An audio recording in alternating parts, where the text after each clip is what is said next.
am Abigail Abby Parker, 32 years old, and I still remember the exact moment my parents decided to show the world how little they valued me. While my perfect sister Natalie received a stunning Malibu villa worth millions, I got an empty parking lot and cruel laughter. "You can always sleep under the stars," my father snickered as my mother smirked beside him. That moment of betrayal changed everything, but what they never expected was how I would transform their insult into my greatest triumph. Before I share my story, I would love to know where you are watching from. Drop your location in the comments, hit subscribe. If you want more stories about turning family disappointments into unexpected success, and stay until the end to see how I went from parking lot to prosperity. I grew up in Whitebrook Hills, an affluent suburb of Seattle, where enormous houses sit behind manicured hedges and everyone drives cars worth more than most people make in a year. From the outside, the Parker family appeared perfect. My father, James, was a successful real estate developer who had built his empire from scratch, something he reminded us of at every possible opportunity.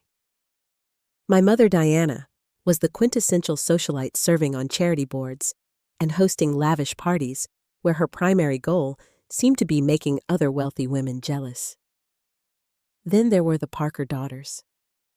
Natalie, 4 years older than me, was the golden child from the moment she was born. With her perfect blonde hair, dazzling smile, and willingness to follow every path our parents laid out for her, she could do no wrong. She was captain of the cheerleading squad prom queen and eventually married Bradley Thompson, heir to a banking fortune. And then there was me. From an early age, I showed signs of independence that my parents found troubling. When Natalie played with the expensive dolls our parents bought, I was more interested in setting up a pretend store to sell them. While she joined the social clubs, my mother recommended I started a dog walking business at 12 and had saved almost $2,000 by the time I entered high school. The differences in how we were treated were subtle at first, then became increasingly obvious as we grew older. On my 16th birthday, Natalie had received a brand new BMW convertible. I got driving lessons and access to the family's oldest car. When college time came, my parents paid every cent of Natalie's education at an exclusive private university. For me, they offered to cover half of state tuition, telling me that earning my way would build character. I worked 30 hours a week at a coffee shop while maintaining a 3.9 GPA in business administration. My parents had pushed me toward law, but I knew my strengths lay elsewhere. Every achievement I earned came with qualifications from them. That business scholarship is nice, but imagine if you had followed our advice and gone pre-law. Nothing was ever quite good enough. Despite the constant comparisons and conditional love, I maintained a relationship with my family. Part of me always held on to the childish hope that one day I would do something impressive enough to make them see me, truly see me, as worthy of the same love they lavished on Natalie. I kept showing up to family dinners and holiday gatherings, smiling through the subtle digs and backhanded compliments. The only person who ever seemed to believe in me unconditionally was my grandfather, my father's father. Grandpa William had built a small construction business that my father later expanded into real estate development. Unlike my father, he valued creativity and independent thinking.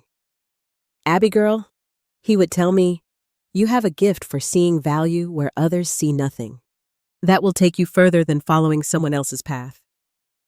He passed away during my junior year of college, leaving me his collection of business books and a letter telling me how proud he was of my entrepreneurial spirit. I kept that letter through every disappointment that followed. My parents' wealth grew substantially throughout my 20s. My father had made several strategic acquisitions of properties throughout the Pacific Northwest, and their portfolio was estimated to be worth over $30 million. Natalie and Bradley lived in a house my parents had purchased for them as a wedding gift, and they spent their time traveling shopping and attending the same charity galas my mother frequented. Meanwhile, I had worked my way up to marketing director at a mid-sized tech company, had my own apartment that I paid for myself, and had recently started a small consulting business on the side. That was our family dynamic when the call came that would change everything. My mother rang one Tuesday evening, her voice carrying that artificially bright tone that always spelled trouble.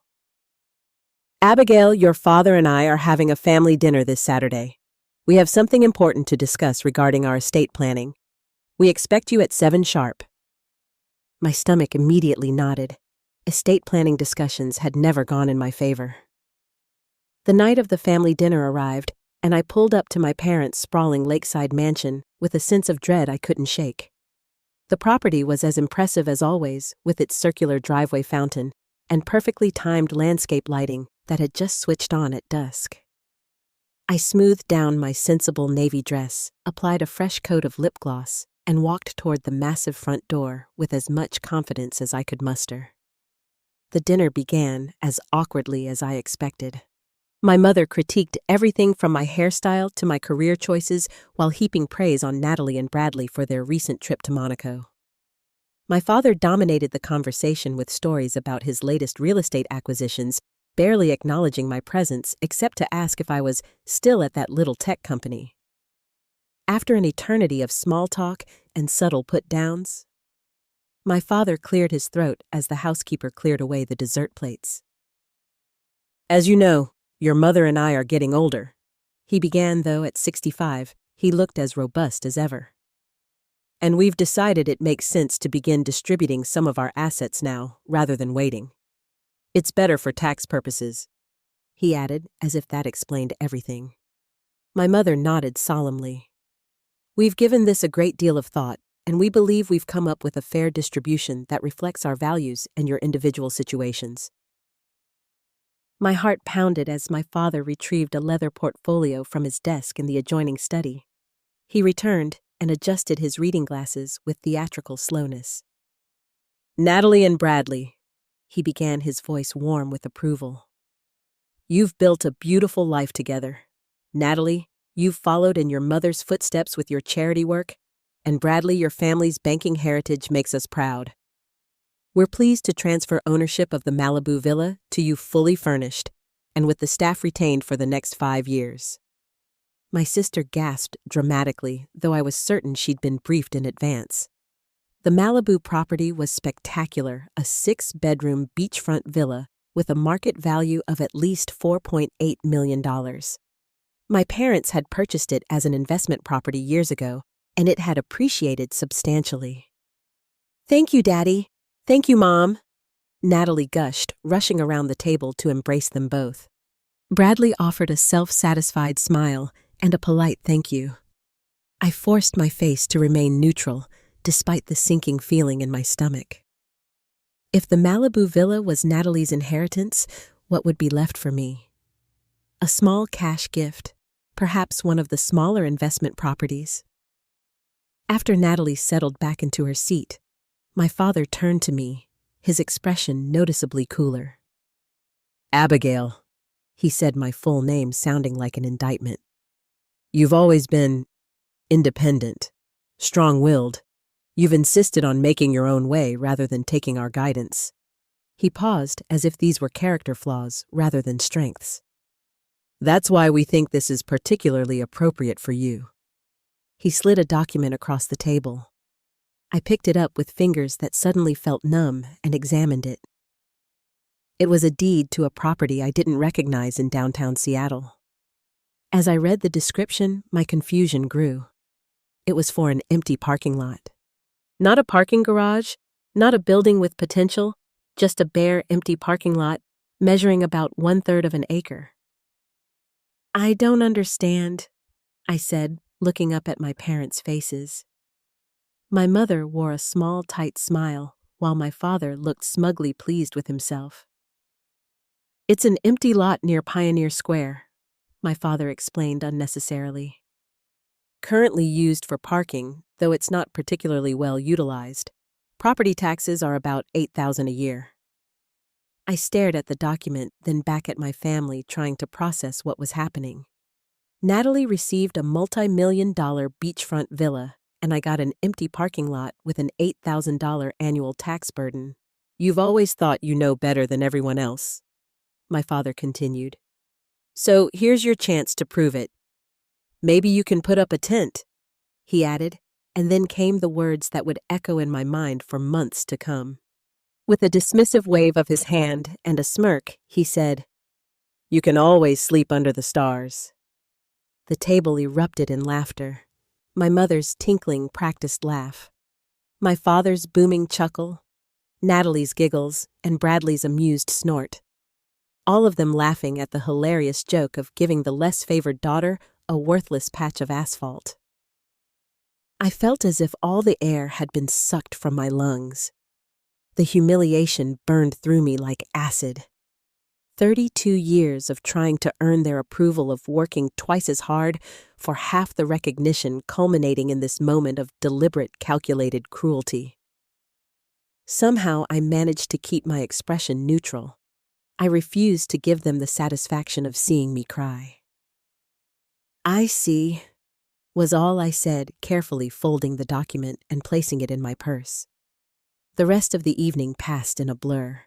Natalie approached me later with her practiced look of sympathy, placing a manicured hand on my arm. "Don't worry, Abby. Once Bradley's promotion comes through, maybe we can help you out with a loan or something." Her condescension was perhaps more painful than my parents' outright disdain.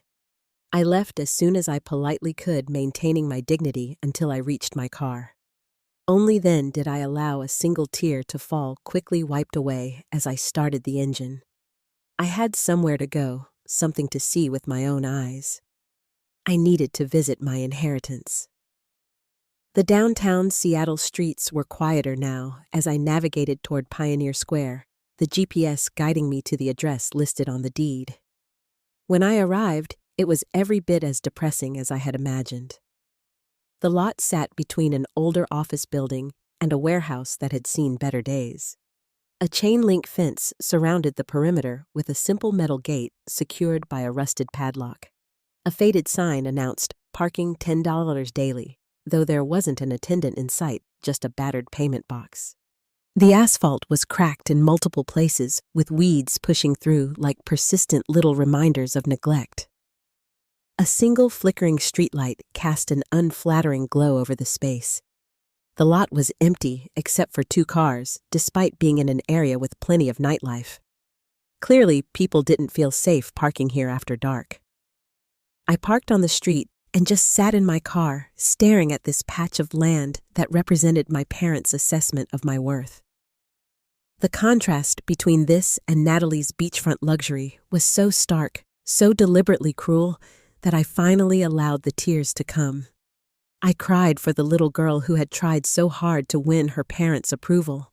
I cried for the years wasted seeking validation from people incapable of giving it. And I cried because even now part of me had hoped for better. After the tears subsided, I found myself remembering my grandfather. What would he say if he could see me now? His voice seemed to float through my memory. "You have a gift for seeing value where others see nothing." Was there value here in this neglected patch of asphalt? Could there be? I pulled out my phone and began researching the area. Pioneer Square had been undergoing gradual revitalization for years. Several blocks had already been transformed, with new businesses, restaurants, and residential conversions of historic buildings. More importantly, I discovered something my father had either overlooked or deliberately hadn't mentioned. 2 major tech companies had recently announced expansions nearby, with new office buildings planned within a 3-block radius. I drove home with thoughts spinning through my mind, the humiliation of the evening gradually being replaced by something else. Curiosity. Possibility. By the time I reached my apartment, I had the beginnings of an idea. The next morning, I called in sick to work and spent the entire day researching property values in the area, development plans, zoning regulations, parking needs for the growing business district. I discovered that parking was already at a premium, and with the new offices being built, demand would only increase. I called my friend Jackson, who worked in urban planning for the city. "Yeah, that whole area is definitely up and coming. he confirmed after I explained my situation. Property values have increased about 28% in the last 18 months, and that was before Nexus Tech announced their new headquarters 3 blocks over. Is your father selling the lot? No, I replied. He gave it to me. Well, that's actually a pretty valuable piece of real estate regardless of its current condition, Jackson said. You could probably sell it to a developer for a decent profit right now, or hold on to it for a few years and make even more. Selling was the obvious choice.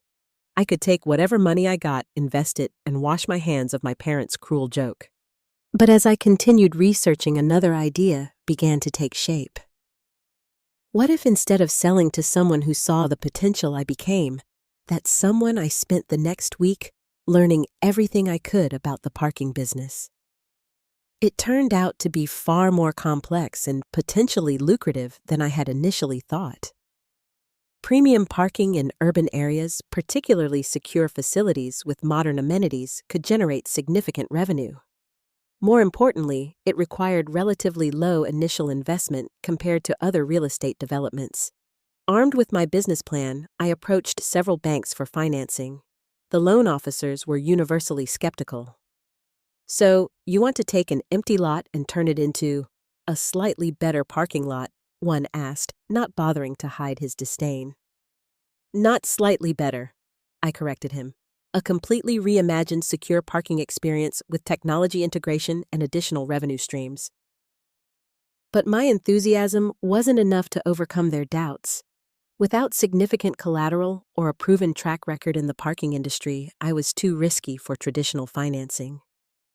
After the 5th rejection, I sat in my car, feeling the weight of reality crushing my plans. Maybe my father was right. Maybe I was foolish to think I could do something significant with this unwanted gift. For a moment, I considered giving up selling the lot and moving on. Then I remembered the laughter around that dining table, the smug certainty in my father's voice when he joked about me sleeping under the stars, the lifetime of being underestimated and dismissed. I wasn't going to let them be right about me, not this time. With traditional financing off the table, I turned to alternatives. I maxed out my credit cards for the initial improvements and dipped into my modest savings. The first order of business was cleaning up the lot. I spent weekends picking up trash, pulling weeds, and filling cracks in the asphalt with temporary patching compound. My hands, more accustomed to keyboards than manual labor, developed blisters that hardened into calluses. My friend Jackson offered his help on weekends, bringing along a few other friends who were curious about my project. Together, we repaired the chain-link fence, installed better lighting, and gave the payment box a much-needed upgrade. I replaced the faded sign with a new one reading, Parker Place Parking, in clean, professional lettering. The most significant early investment was security. I installed solar-powered lights around the perimeter and a basic camera system that I could monitor from my phone. It wasn't state-of-the-art, but it was enough to make the lot feel safer, which immediately attracted more daily parkers. My next call was to Maya, a brilliant programmer I'd met during a marketing collaboration. I shared my vision for a parking app that would allow users to reserve spaces in advance, pay electronically, and access the lot using their phones. So, basically, you're bringing the parking lot into the 21st century, Maya summarized after I explained my idea. I like it. And since you're offering me a small equity stake instead of trying to pay me consulting rates I can't afford in. While Maya worked on the app, I continued my day job, spending evenings and weekends at the lot. My coworkers thought I was crazy when I explained what I was doing. Your parents gave your sister a villa and you a parking lot, and you're actually trying to make the parking lot work? My colleague Rachel asked incredulously during lunch. Why not just sell it and be done with it? I shrugged. Because everyone expects me to fail, and I'm tired of meeting expectations. After 12 banks had turned me down, I finally found a small business lender who was willing to take a chance on my vision, especially once I showed them the preliminary data from the lot's improved performance. The loan wasn't large, but it was enough to move forward with the next phase of improvements. I used the funds to resurface the entire lot, creating clearly marked spaces that maximized the available area. I installed electric vehicle charging stations in 6 prime spots, which I could charge a premium for. I upgraded the security system to include better cameras and an automated gate that worked with the app Maya was developing. The ParkSmart app launched with little fanfare, but it immediately made an impact with the handful of monthly customers we'd acquired. The convenience of reserved parking in an increasingly congested area was a major selling point. Still, the first month of operation was nerve-wracking. Revenue barely covered the loan payment and ongoing expenses. I started having doubts, wondering if I had let my pride and desire to prove my parents wrong lead me into financial disaster. Then, on a rainy Tuesday morning, I received an email from the office manager of a local design firm. "We have 15 employees who need monthly parking. Your lot is convenient to our location, and we like the security features. Can you accommodate us?" Just like that, we had our first corporate client. The guaranteed monthly revenue from those 15 spaces provided the stability we needed. I negotiated a slight discount for the bulk reservation, but still maintained a healthy profit margin. Word began to spread. Other small businesses in the area approached us about reserved spaces for their employees. Daily parking revenue increased as our reputation for safety and convenience grew.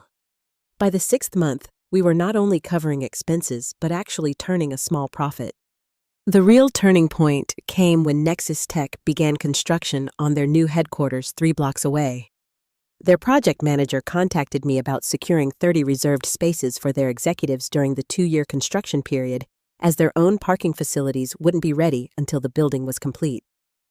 "We'll pay a premium for guaranteed availability and the app integration," he told me during our meeting. "Our executives expect convenience." I quoted a rate that I thought was ambitious. He accepted without blinking. That contract alone would cover all operating expenses and loan payments, meaning every other dollar the lot generated would be profit. For the first time since receiving my inheritance, I allowed myself to feel something beyond determination. I felt pride. Real earned pride in what I was creating from nothing but a patch of asphalt and sheer stubbornness. 1 year after that humiliating family dinner, Parker Place parking had transformed into something no one, least of all my parents, could have anticipated. The freshly paved lot featured clear markings, excellent lighting, and security that made it the safest parking option in the area. The app allowed monthly subscribers to access the lot with their phones and reserve spaces in advance, while daily parkers could pay electronically and receive digital receipts. We had expanded beyond basic parking to include additional services. A small kiosk at the entrance served coffee and pastries to commuters each morning, creating another revenue stream. We partnered with a mobile car detailing service that would clean vehicles while they were parked, splitting the profits. Every square foot of the once neglected lot was now generating income in some way. The waiting list for monthly passes had grown to over 60 names, and I was considering raising prices given the demand. More importantly, I'd received 2 unsolicited offers from developers interested in purchasing the property, the highest being for triple what the lot might have sold for a year earlier. I declined both offers. This was no longer just a parking lot. It was proof of what I was capable of, a physical manifestation of my business instincts and determination. The validation I had sought from my family for so long came instead from an unexpected source. Seattle Business Journal ran a feature on urban revitalization success stories, and Parker Place parking was included. The article praised the innovative approach to modernizing an essential urban service and highlighted the technology integration and additional revenue streams as examples for other small business owners. That's when my phone rang with a number I hadn't seen in months. My mother. "Abigail, darling," she began in the syrupy tone she reserved for moments when she wanted something. "We saw the lovely article about your parking venture. Your father and I would love to take you to lunch to catch up. Tomorrow, at the Westlake Club." I agreed, curious about this sudden interest after nearly a year of silence.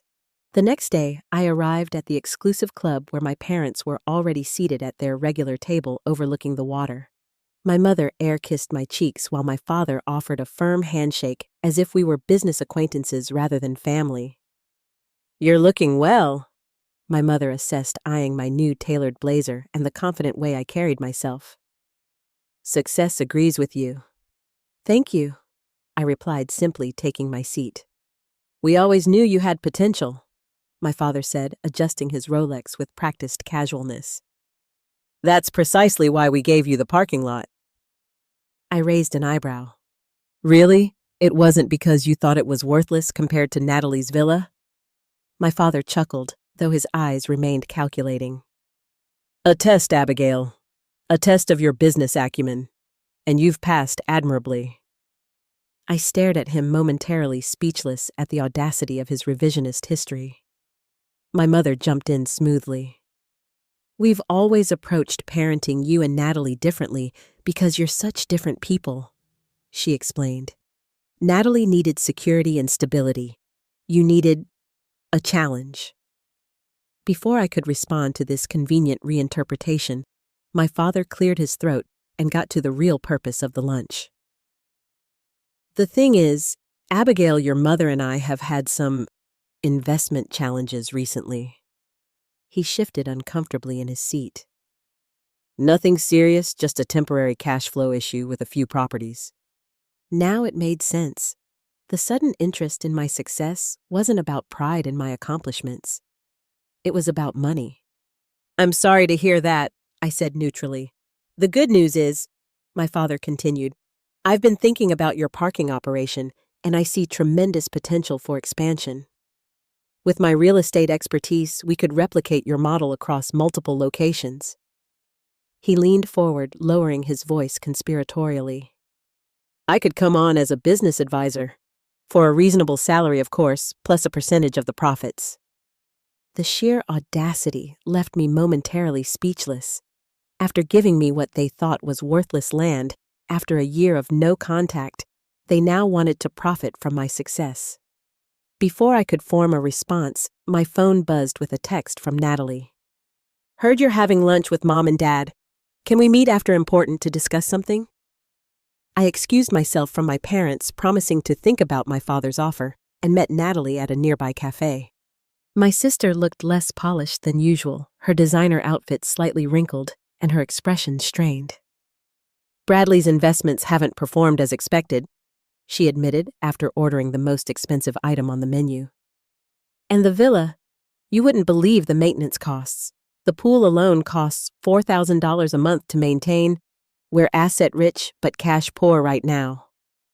Then came her proposal, delivered with the entitled assumption that had characterized our relationship since childhood.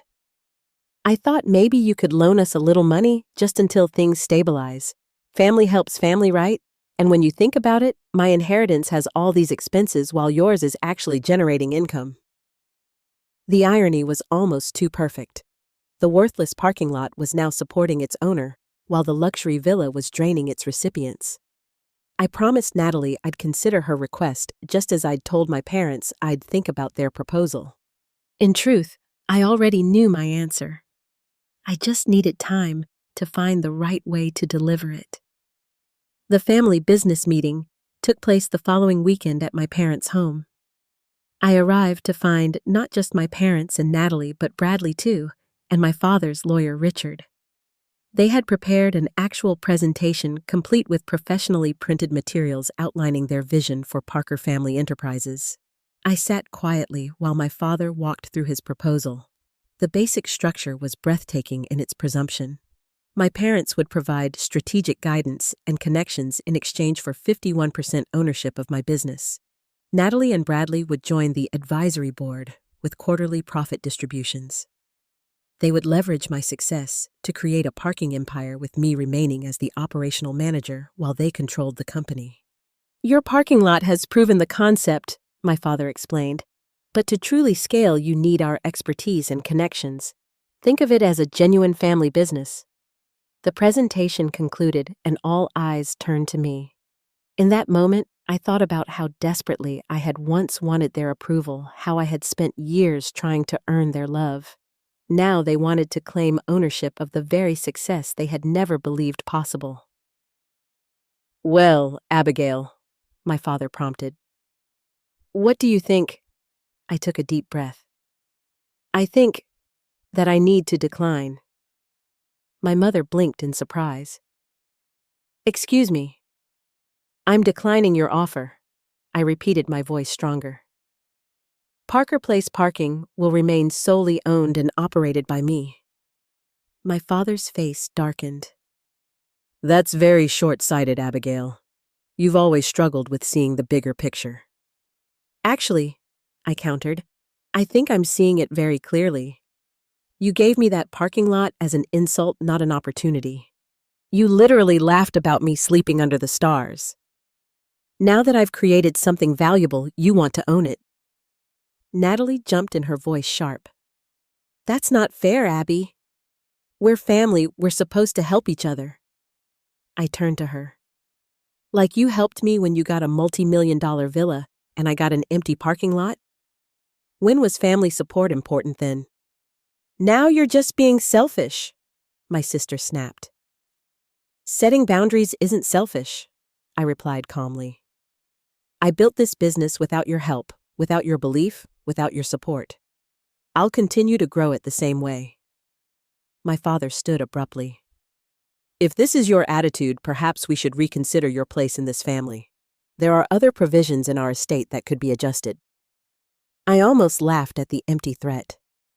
You've already given me the worst property you owned and withdrawn your support. What exactly do you think you're threatening me with? We're your family, my mother interjected, her voice quavering with practiced emotion. Doesn't that mean anything to you? For the first time, I saw with perfect clarity what I had spent decades trying not to see.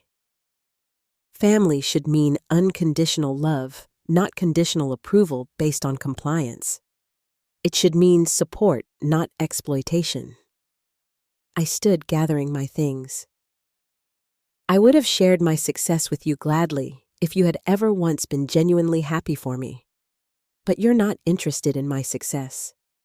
You're interested in controlling it, owning it, and taking credit for it. Without waiting for a response, I walked toward the door. My father called after me, his voice a mixture of anger and disbelief. You're making a huge mistake, Abigail. You won't succeed without our help. I paused at the doorway, turning back one last time. I already have. As I drove away from my parents' house, I felt something I hadn't experienced in their presence for as long as I could remember. Peace. The weight of seeking their approval had lifted, replaced by the certainty that I no longer needed it. For the first time in my life, I was truly free to chart my own course under my own stars. The 6 months following my final confrontation with my family were transformative, not just for Parker Place Parking, but for me personally. With the emotional weight of seeking parental approval lifted from my shoulders, I found new energy and clarity to focus on growing my business and healing myself. The parking lot continued to thrive. With the profits from the first year, I was able to purchase an adjacent vacant lot, expanding our capacity by 40%. The ParkSmart app developed by Maya had gained attention from other parking operations, creating an unexpected secondary business as we licensed the technology to facilities in other cities. I made the decision to leave my day job and focus entirely on growing my businesses. Jackson officially joined as a partner, bringing his urban planning expertise as we explored additional locations. Maya expanded the tech team, adding 2 developers to enhance our software offerings. Rather than the exploitative model my father had proposed, I implemented a profit-sharing structure that gave my core team members a genuine stake in our shared success. As revenue grew, I launched the Parker Opportunity Scholarship, providing funding and mentorship for young entrepreneurs from disadvantaged backgrounds. Remembering my grandfather's belief in me, I wanted to pay forward that kind of support to others who might not receive it from their own families. My relationship with my parents and Natalie remained distant. They had made a few more attempts to insert themselves into my business, each one met with firm but polite refusal. Eventually, the calls and invitations stopped. While there was some sadness in this estrangement, it was outweighed by the peace that came from no longer subjecting myself to their conditional love and manipulation. The personal growth was harder than the business success in many ways. I began working with a therapist to process the years of emotional neglect and favoritism I had experienced. Unpacking these patterns was painful but necessary, helping me understand why I had accepted such treatment for so long and how to prevent repeating those dynamics in other relationships. The most difficult part of healing from family trauma, my therapist explained during one particularly emotional session, is accepting that you can't change them. You can only change how you respond to them and the boundaries you set. Those boundaries allowed me to focus on building connections with people who valued me for myself, not for what I could do for them or how well I met their expectations. I developed deeper friendships with people like Jackson and Maya, whose support was genuine and reciprocal. I also met David, the owner of a local bookstore, who had become a regular at our coffee kiosk. Our conversations over morning coffee gradually evolved into dinner dates where we talked about books, business, and eventually family dynamics.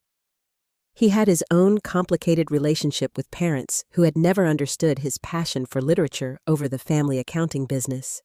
His understanding and empathy were healing in ways I hadn't expected.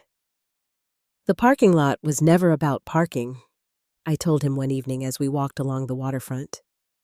It was about proving something to myself, not just to them. He nodded, understanding immediately. Sometimes, the gifts wrapped in disappointment turn out to be the most valuable. The expansion of Parker Place continued with careful planning and strategic growth. We added a green roof garden to the small office building we constructed at the edge of the original lot, creating an unexpected urban oasis. The Seattle Sustainable Business Association awarded us their annual innovation recognition for our environmentally conscious approach to urban parking solutions. Each success brought offers from investors and developers, including several that would have made me wealthy enough to retire before 40. I declined them all, not out of stubbornness, but because I had found purpose in building something meaningful, something that was entirely my own vision.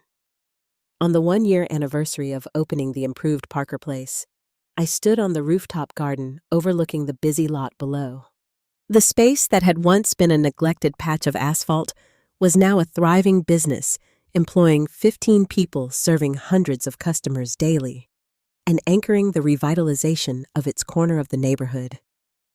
The stars were visible that night, twinkling above the Seattle skyline.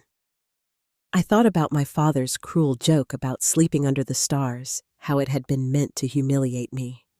Instead, I was now choosing to stand beneath those same stars, not out of necessity, but in celebration of how far I had come.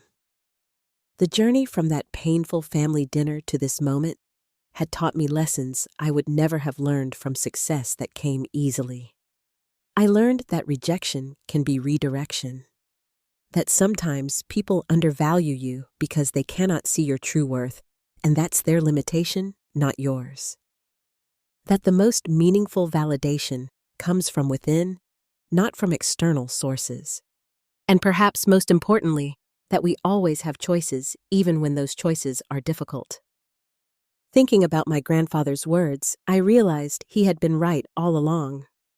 My ability to see value where others saw nothing had indeed taken me further than following someone else's path ever could. The parking lot that was meant to be a punishment had become the foundation of my independence and success. As I stood watching the city lights blend with the stars above, I felt at peace with my journey. The hurt would always be there, a scar, rather than an open wound, but it no longer defined me. What defined me now were the choices I had made, the business I had built, and the person I had become in the process. I had traded the false promise of family approval for the reality of self-respect. And under these stars that felt like the most valuable inheritance of all. Have you ever had someone underestimate you, only to prove them completely wrong? Share your story of triumph in the comments below. And if this story of turning rejection into success inspired you, please hit that like button and subscribe for more real-life transformations. Remember, sometimes the best revenge isn't getting even. It's living well. Thank you for coming on this journey with me, and may you find your own stars to sleep under by choice, never by necessity.